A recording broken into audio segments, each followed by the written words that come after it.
तो बड़ी खबर आपको बता दें, अगले 2 दिनों तक मौसम विभाग की तरफ से ठंड से राहत नहीं मिलने की चेतावनी जारी की गई है और कोल्ड डे को लेकर चेतावनी यहां पर जारी की गई है। क्योंकि यूपी के भी अधिकांश हिस्सों को लेकर मौसम विभाग की तरफ से कोल्ड डे को लेकर चेतावनी जारी की गई है। बीती रविवार भी पूर्वी उत्तर प्रदेश और साथ ही साथ पश्चिमी उत्तर प्रदेश में ठंड का प्रकोप देखने को मिला, शीतलहर का कहर देखने को मिला, जिसके कारण फिलहाल अभी उत्तर प्रदेश के अधिकांश जिलों को ठंड से राहत नहीं मिलने वाली है। तो वहीं आपको बता दें कि ठंड को लेकर मौसम विभाग ने पूर्वानुमान भी जारी किया है, तो दूसरी तरफ कोल्ड डे को भी लेकर मौसम विभाग की तरफ से चेतावनी जारी की गई है। तो लगातार न्यूनतम तापमान में भी गिरावट दर्ज की जा रही है, अधिकतम तापमान में भी गिरावट दर्ज की जा रही है। आपको बता दें कि कोल्ड डे को लेकर मौसम विभाग की तरफ से अलर्ट जारी कर दिया गया है। कोल्ड डे को लेकर मौसम विभाग की तरफ से उत्तर प्रदेश के अधिकांश जिलों में व्यवस्थाओं को पुख्ता रखने के लिए भी आदेश दिए गए हैं। तो घने कोहरे और कोल्ड डे को लेकर मौसम विभाग की तरफ से पूर्वानुमान जताते हुए अलर्ट जारी कर दिया गया है। तो बड़ी खबर आपको बता दें, ठंड को लेकर मौसम विभाग की तरफ से अलर्ट जारी किया गया है। उत्तर भारत सहित उत्तर प्रदेश के भी कई हिस्सों के लिए मौसम विभाग ने सतर्क रहने के लिए कहा है, क्योंकि अगले 2 दिनों तक मौसम विभाग के अनुसार काफ़ी ज़्यादा ठंड पड़ने वाली है, कड़ाके की ठंड पड़ने वाली है, जिसके कारण अगले 2 से 3 दिनों तक आम लोगों को ठंड से राहत नहीं मिलेगी। तो वहीं कोल्ड डे को भी लेकर चेतावनी जारी की गई। बीते रविवार की अगर बात करते हैं तो यूपी के कई हिस्सों में कोल्ड डे और सीवियर कोल्ड को लेकर यहाँ पर स्थिति देखने को मिली, जिसके कारण ठंड का प्रकोप सभी को झेलना पड़ा। ठंड के कारण आम जनजीवन भी अस्त व्यस्त हो चुका है। सड़कों पर वाहनों की रफ्तार धीमी होती हुई नजर आ रही है, चूंकि ठंड के कारण इसका सीधा असर परिवहन पर भी पड़ रहा है। बसें देर से संचालित हो रही हैं। बसें एक जिले से दूसरे जिलों तक पहुंचने में काफी ज्यादा समय ले रही है। अपने गंतव्य तक पहुंचने में बसों को देरी हो रही है, जिसके कारण सवारियों को परेशानियों का सामना करना पड़ रहा है। दूसरी तरफ कई ट्रेनें भी ठंड के कारण लेट हो रही हैं।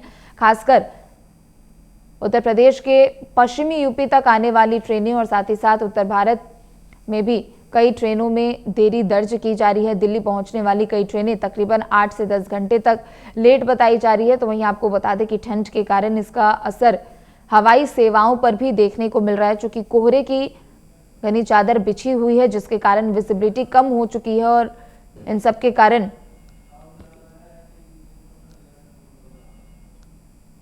ठंड को भी लेकर अलर्ट जारी किया गया। और चलिए खबर पर और भी अधिक जानकारी के लिए राहुल यादव हमारे साथ जुड़ चुके हैं।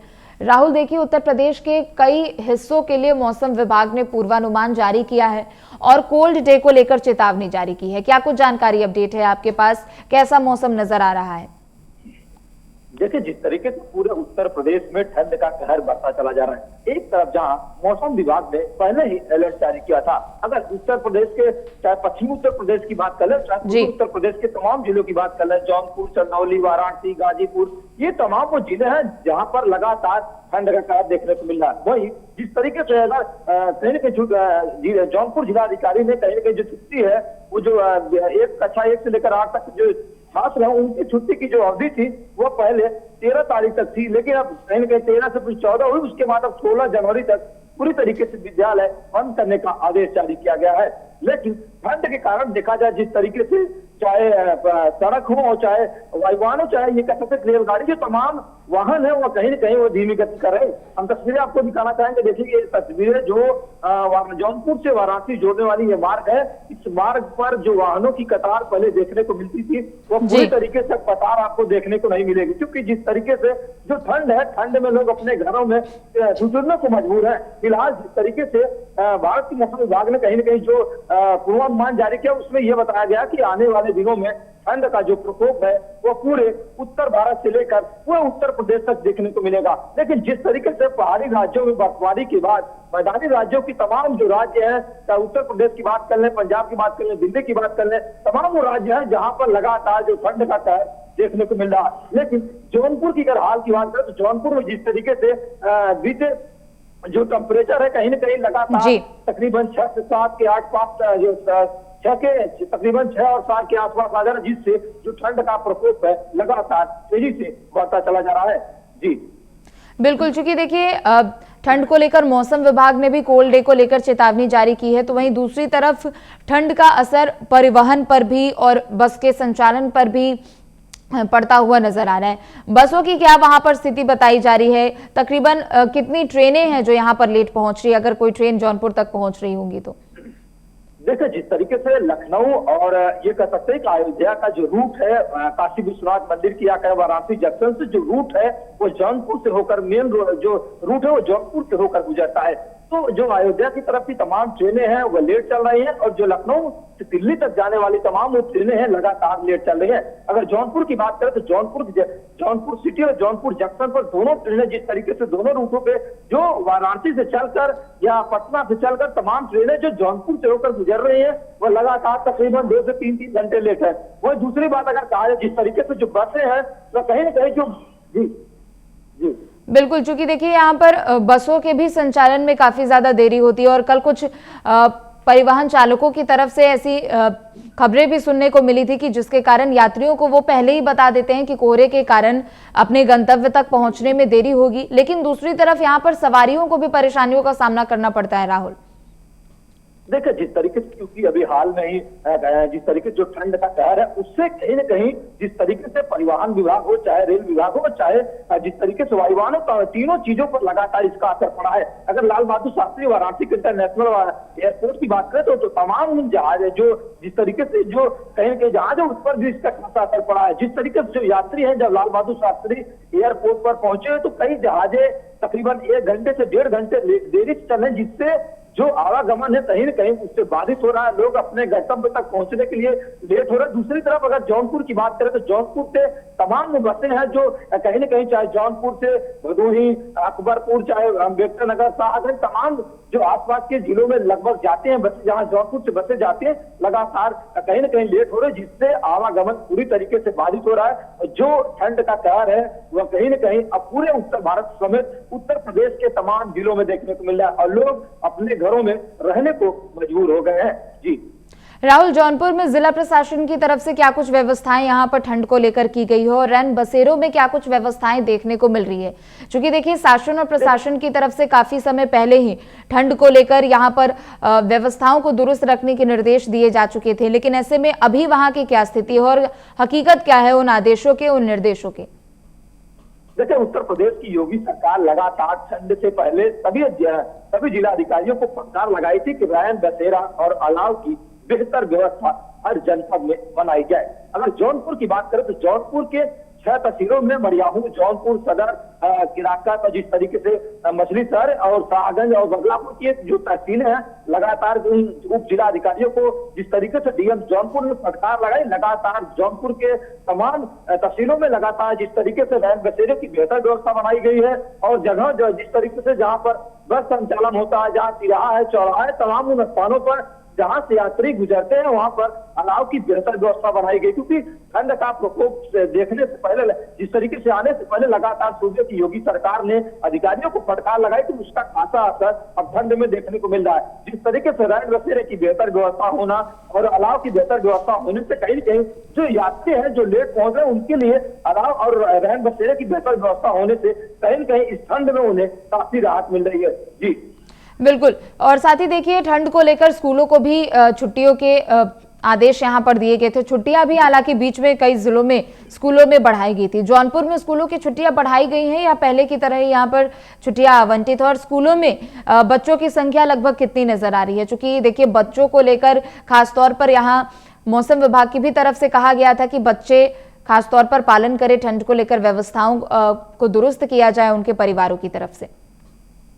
देखिए, जौनपुर के जिस तरीके से जिला बेसिक शिक्षा अधिकारी ने अभी हाल में जिस तरीके से आज सुबह तकरीबन 6 बजे के आसपास उन्होंने निर्देश जारी किया है कि जो कक्षा 1 से लेकर कक्षा 8 तक के सभी जो विद्यालय है पूरी तरीके से 16 जनवरी तक बंद करने का आदेश दिया और उन्होंने ये भी कहा कि कड़ाई से इस आदेश का पालन किया जाए। जिस तरीके से लगातार ठंड का प्रकोप बढ़ा तो जौनपुर के जो तमाम विद्यालय हैं उन पर जो छात्र एवं छात्राओं की संख्या है पूरी तरीके से कम हो चुकी है। एक तरफ जहां शासन प्रशासन ने कक्षा 1 से लेकर 8 तक छुट्टी करने का आदेश तो दे दिया है, लेकिन कक्षा 8 के बाद जिस तरीके से चाहे 10 की बात करो, 12 की बात करो, उसके ऊपर की जो क्लास है, कॉलेजें हैं, कहीं ना कहीं उसमें छात्रों की जो संख्या है पहले की अपेक्षा अब धीरे धीरे कम हो रही है, क्योंकि ठंड का मौसम है और ठंड के मौसम में लोग अपने घरों से निकल नहीं रहे, क्योंकि जिस तरीके से जो ठंड का प्रकोप है लगातार पूरे जौनपुर में कहीं ना कहीं तेजी से बढ़ता चला जा रहा है। अगर जौनपुर के जिस तरीके से जो सेल्सियस डिग्री की बात करें तो तकरीबन जब 12-1 बजे रात होता है तो कहीं ना कहीं तकरीबन 5 से 6 डिग्री तक जो मौसम है वो गिर जाता है, जिससे जो ठंड का प्रकोप है वो और तेजी से बढ़ता है। इसीलिए लोग अपने घरों में रहने को मजबूर है। लेकिन जिस तरीके से जौनपुर के जिला अधिकारी और तमाम अधिकारियों ने जिस तरीके से अलाव और रहन बसेरे की बेहतर व्यवस्था बनाई है, इससे जो आवागमन करने वाले जो यात्री है उन्हें बेहतर व्यवस्था मिल पा रही है। जी ठीक है राहुल, आप बने रहे, मैं लौटूंगी आपके पास। एटा से देवेंद्र भी हमारे साथ जुड़ चुके हैं।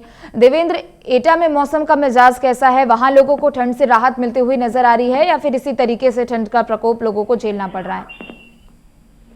बिल्कुल, आपको बता दें जिस तरह से एटा में ठंड पड़ रही है, लगातार एटा में ठंड पहले से ही जारी है।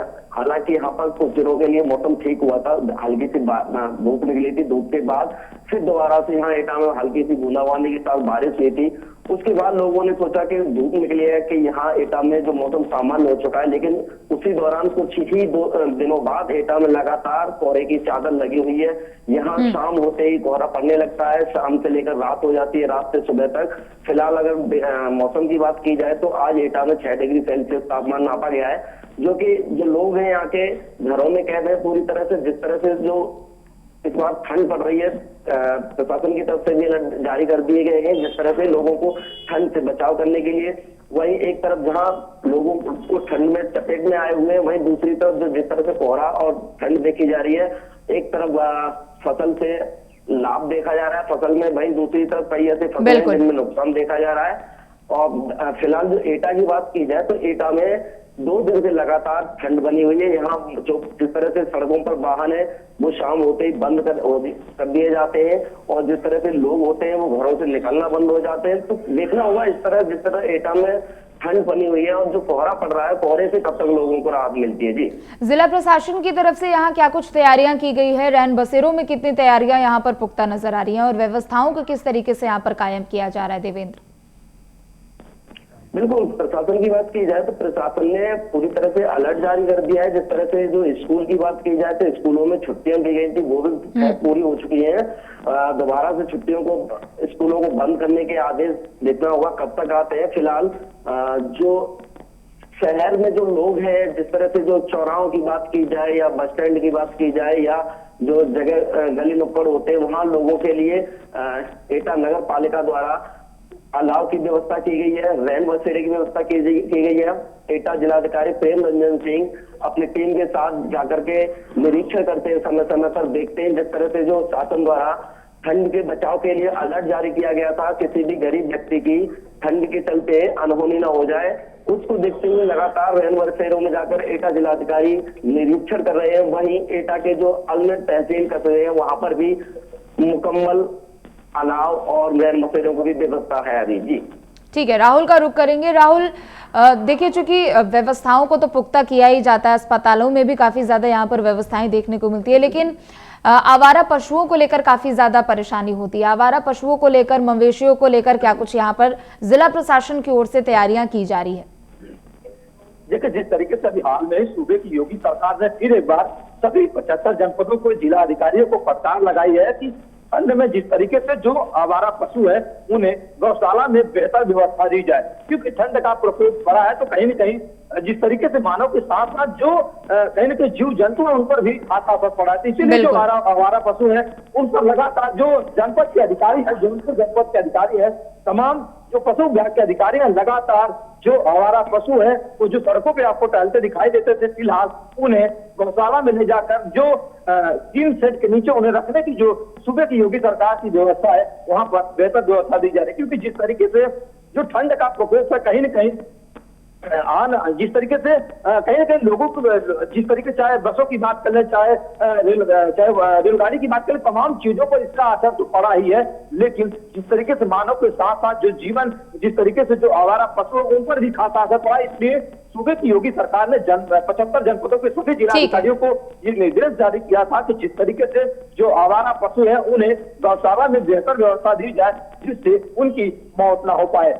ठीक है देवेंद्र, आपका रुख करते हुए देवेंद्र, आवारा पशुओं को लेकर, मवेशियों को लेकर एटा में किस तरीके से यहाँ पर व्यवस्थाएं की गई हैं?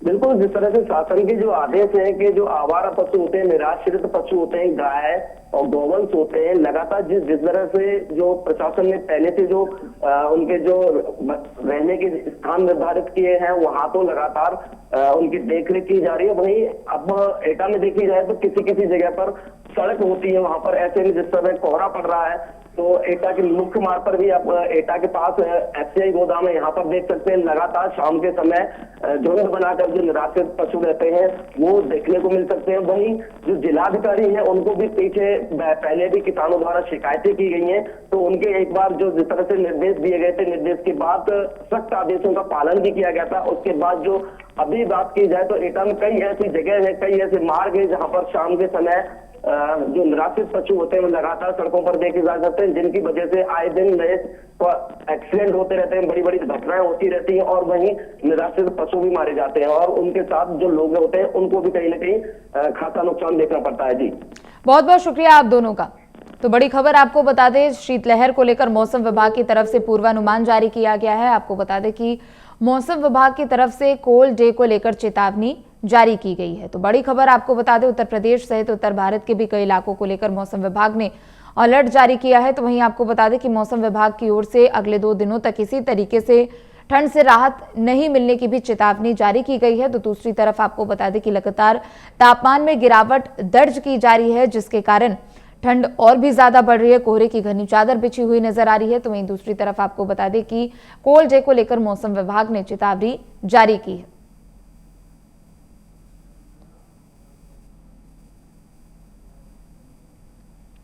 तो बड़ी खबर आपको बता दें, मौसम विभाग ने कोल्ड डे को लेकर चेतावनी जारी की है और अगले 2 दिनों तक इसी तरीके से ठंड का प्रकोप जारी रहने को भी लेकर मौसम विभाग ने अलर्ट जारी किया है। और चलिए फिलहाल इस बुलेटिन में इतना ही। आप देखते रहे प्राइम।